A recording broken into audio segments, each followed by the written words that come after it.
साबा बिहामजो लाबोनाय न'खरा माबायदि जालांगोन बेनिखायनो आं सानदों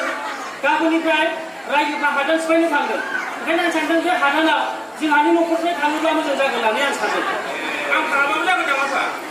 नै फिसा बे हादानाव सासे थांबा सासेनि बाहागो सानै थांबा सानै बाहागो बेनिखायनो जोंहा साबा दं नालाय साबाया थाङोब्ला साबानि बाहागो मोनगोन नंगौ नङा आफा दा आफायासो मा बुङो दे आफाया जों गासैखौबो थांजानायखौ लुबैबालाय जों बयबो ओंखारलायदो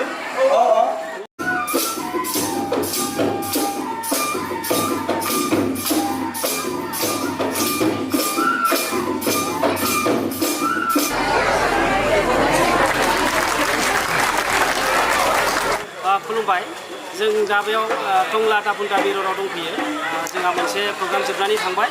बे जाबाय मंगली बे 2008आवनो स्टार्ट जादोंमोन ओमफ्राय गेजेराव लकडाउननि थाखाय बन्द जानानै नै दिनै बेसेबांबा बोसोर 13 बोसोरनि गेजेराव 13 बोसोर गेप जानानै नै दिनै जोङो बे मंगली नाटकखौ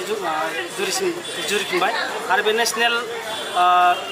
जयरंगम बे नेशनेल ड्रामा फेस्टिभेलाव जों बेवहाय दंफैयो जों खालामखांबायबो आरो बेखौ पबित्र सार बिथांनि माबानायाव सुजुनायाव जादोंमोन आरो जों बे मंगली नाटकजोंनो नेशनेल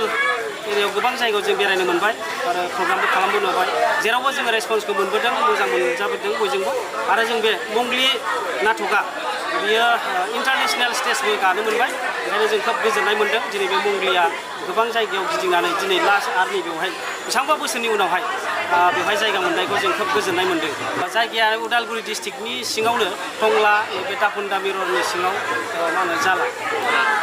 जलायावहाय जादों बिनि राइटाराथ' जोंहा भुपेन नार्जी आरो सोरबा जोंनि बिथांमोननिफ्राय जोङो माखासे सारा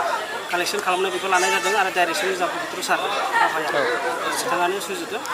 डाइरेक्सन होदों बेनि अनगायैबो जों गोबां जायगायाव